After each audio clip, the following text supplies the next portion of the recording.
चंद्रमा की सतह पर चंद्रयान-3 की सफल लैंडिंग। चंद्रमा के साउथ पोल पर उतरा विक्रम लैंडर।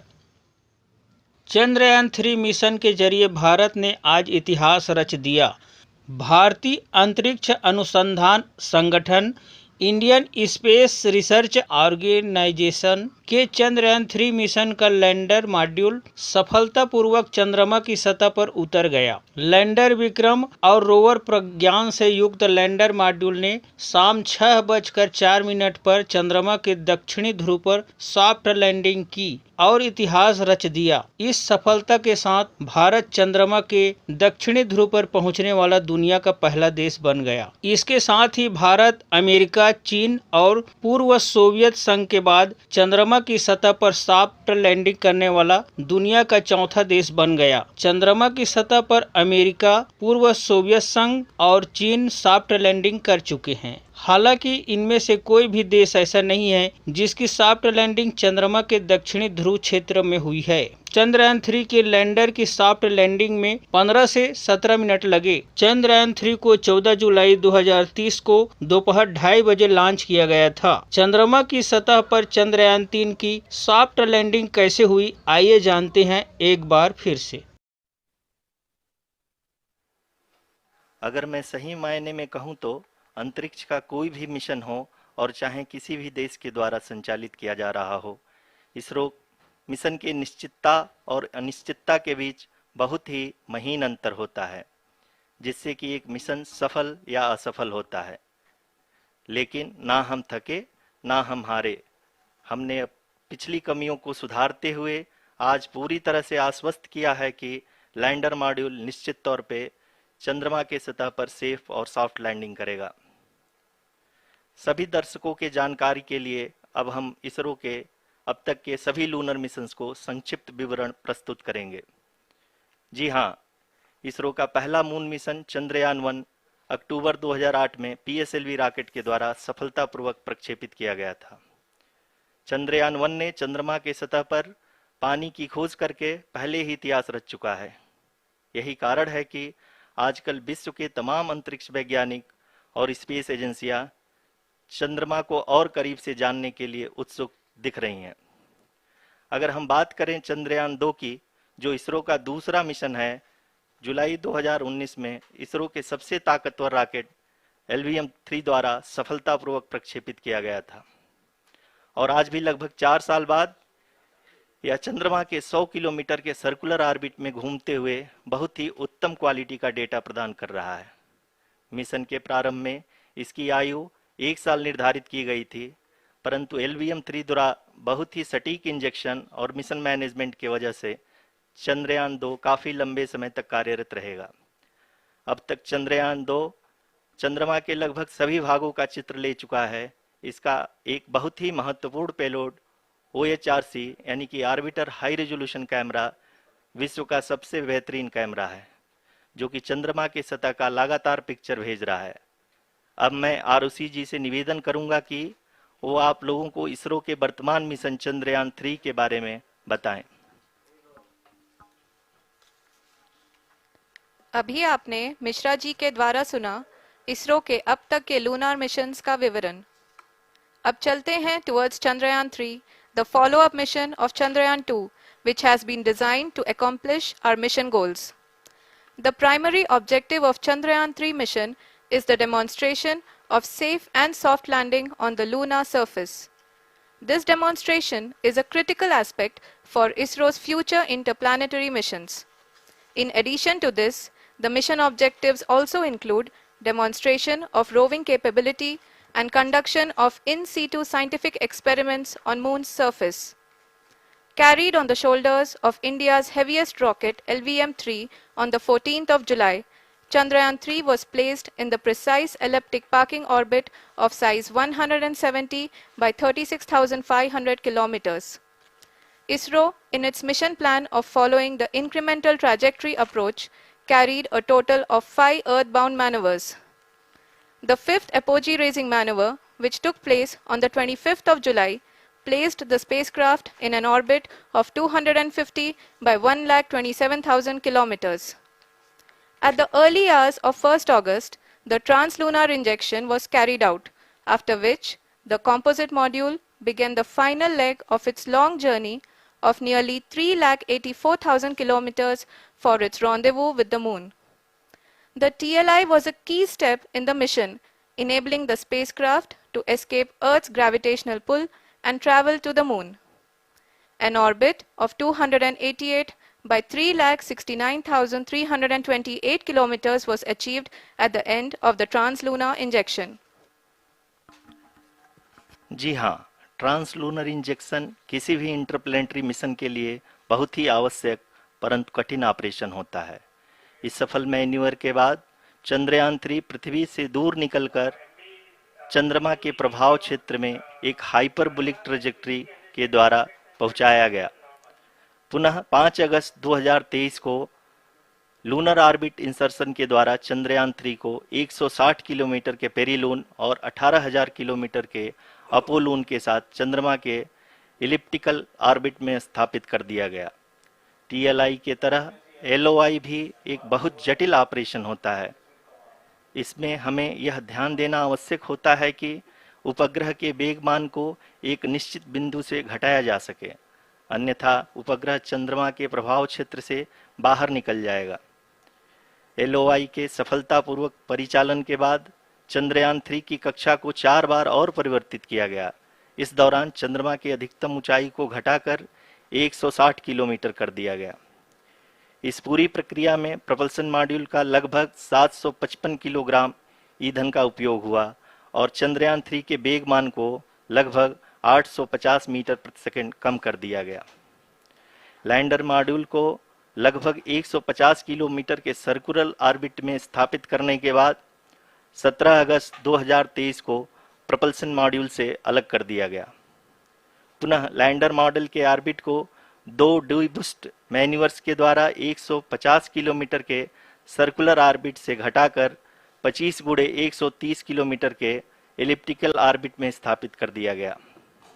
इस दौरान यह भी सुनिश्चित कर दिया गया कि 800 न्यूटन के चारों थ्रोटेबल थ्रस्टर्स पावर डिसेंट के समय किसी भी चुनौती का सामना कर सकें। लैंडर मॉड्यूल इस ऑर्बिट में 4 दिन तक चंद्रमा की परिक्रमा करता रहा ताकि इसके सभी सबसिस्टम को पावर डिसेंट से पहले कार्यात्मक रूप से वेरीफाई और वैलिडेट किया जा सके। इस दौरान चंद्रयान 2 और लैंडर मॉड्यूल की आपस में बातचीत भी हो चुकी है। और संक्षेप में अब तक की यात्रा की बात करें तो लैंडर मॉड्यूल अब तक 21 बार पृथ्वी के और लगभग 120 बार चंद्रमा का चक्कर लगा चुका है और इस पूरी यात्रा में लगभग 55 लाख किलोमीटर की यात्रा भी पूरी कर चुका है। अब तक के इस पूरे अभियान में यह भी सुनिश्चित किया गया कि सारे ऑर्बिट मैन्यूवर्स इस प्रकार किए जाएं कि लैंडिंग साइट पावर डिसेंट की शुरुआत से ही लैंडर के ऑर्बिटल प्लेन में बना रहे।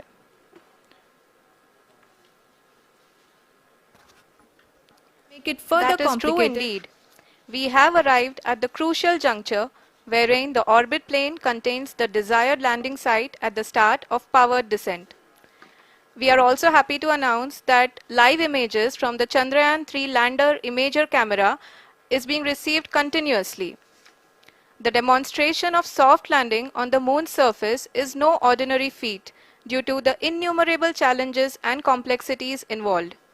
The lander velocity has to be killed from nearly 6,048 kilometers per hour without any aid from the thin and tenuous moon's atmosphere.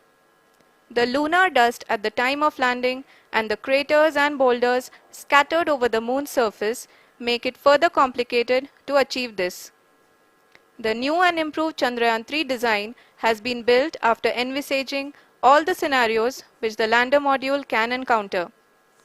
With several software improvements, provision for full-level redundancies, a plethora of special tests, namely the integrated hot test, integrated cold test, and lander leg drop tests were carried out for the lander module. The success of these tests has provided great confidence in the performance of all the onboard sensors, propulsion system, and associated guidance, control, and navigation algorithms. The key findings during the tests have enabled to improve the overall system performance. The largely unexplored south pole of the moon has been chosen as the intended landing site since there is a possibility of finding ice and other minerals which would be vital resources for future explorers. Apart from continuing investigations pioneered by Chandrayaan-1 and Chandrayaan-2, the Chandrayaan-3 mission will also provide invaluable data to the science community around the world. Let us give our viewers a glimpse on the configuration of Chandrayaan-3 mission.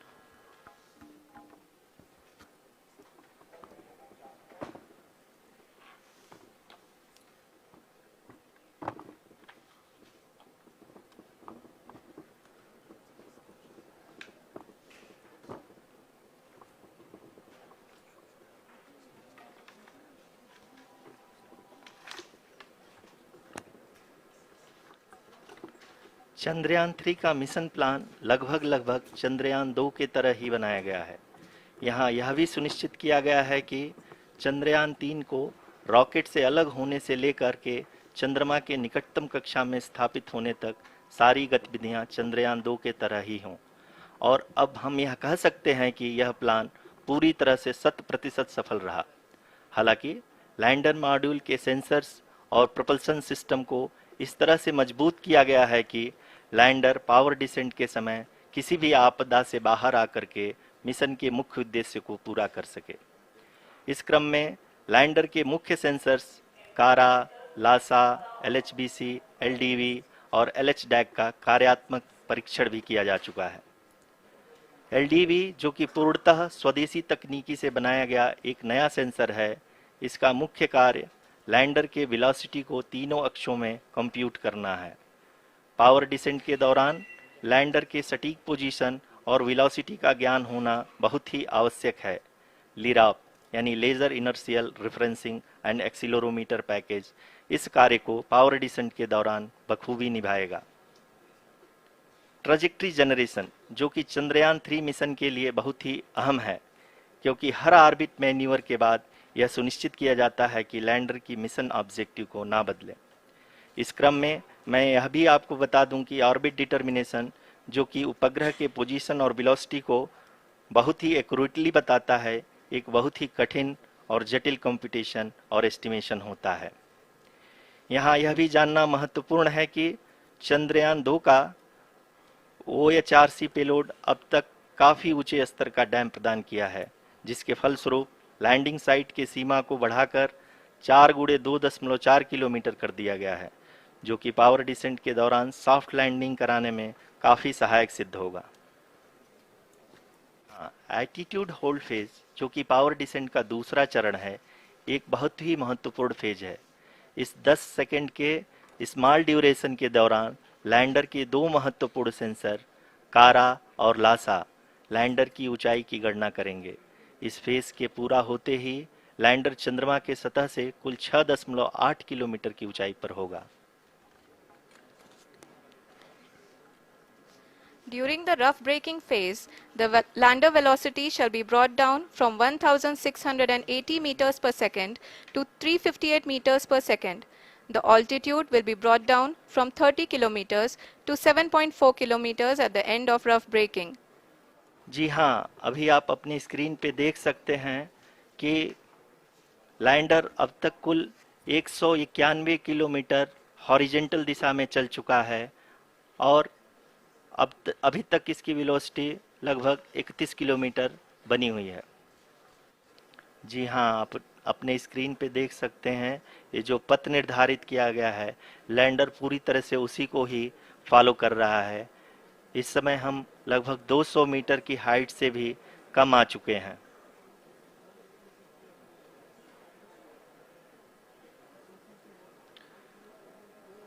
अब हम ये देख सकते हैं कि हम लगभग 150 metre की ऊंचाई पे हैं चंद्रमा के सतह से।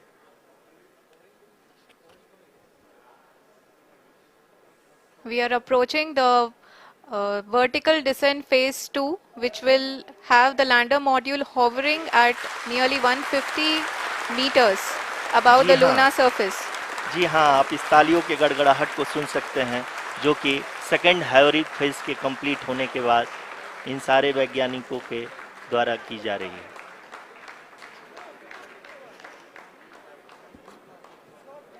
जी हाँ, आप अगर फिर से ध्यान से देखें तो एल्टीट्यूड पुनः कम होता जा रहा है।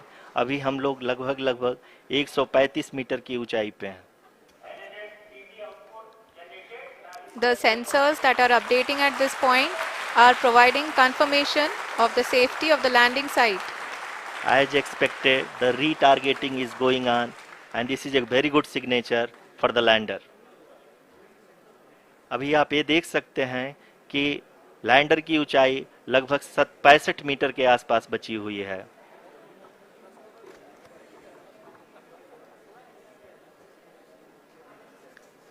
Currently, only 2 engines are now being fired, and we are nearly at zero velocity, vertical and horizontal. We were hovering, and now we are approaching the moon's surface.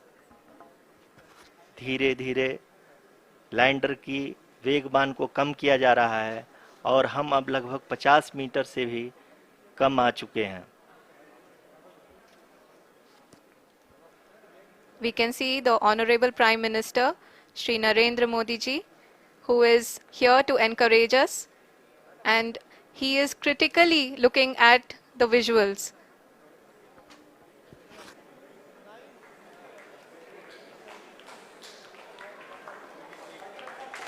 जी हाँ, आप अपनी स्क्रीन पे देख सकते हैं कि हम lander module People are applauding. Let lander us all module wait to hear from the Secretary Department of Space and Chairman ISRO, Shri S. Somnath.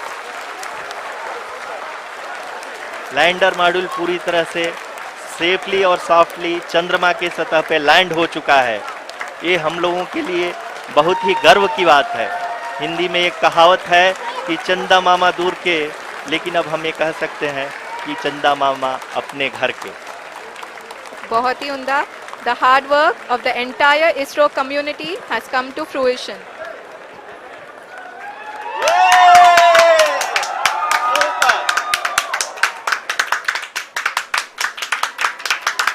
आदरणीय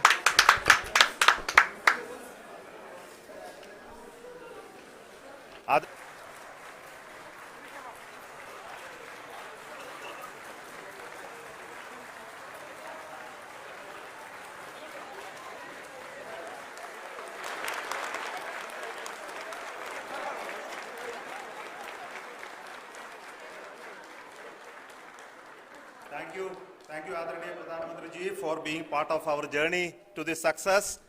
And let me take this opportunity to thank the people behind this mission. The project director of Chandrayaan 3, he is here. Veera Muthuvel, congratulations to you.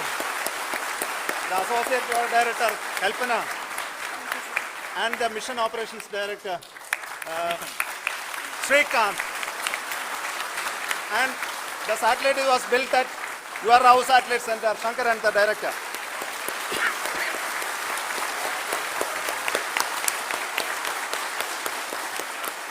Thank you, sir. Hello.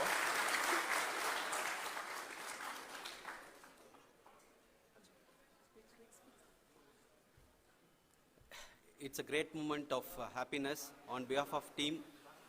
It gives me immense satisfaction on achieving this goal as a project director of this mission. The entire mission operations right from launch till landing happened flawlessly as per the timeline, and we became the 4th country to demonstrate the soft landing onto the moon surface, and we became the first country to go to near to the south pole of the moon.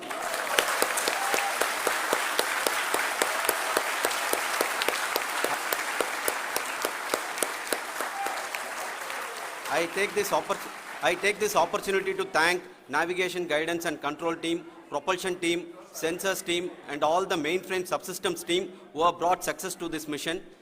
I also take the opportunity to thank the Critical Operations Review Committee for thoroughly reviewing the mission operations right from launch till this date. The target was on spot because of the review process. I also thank the ISRO higher management, right from Chairman ISRO, Director URSC and all the center directors and higher ISRO officials. And finally, my thanks to the Chandrayaan-3 project executives spread across the ISRO centers. Thank you.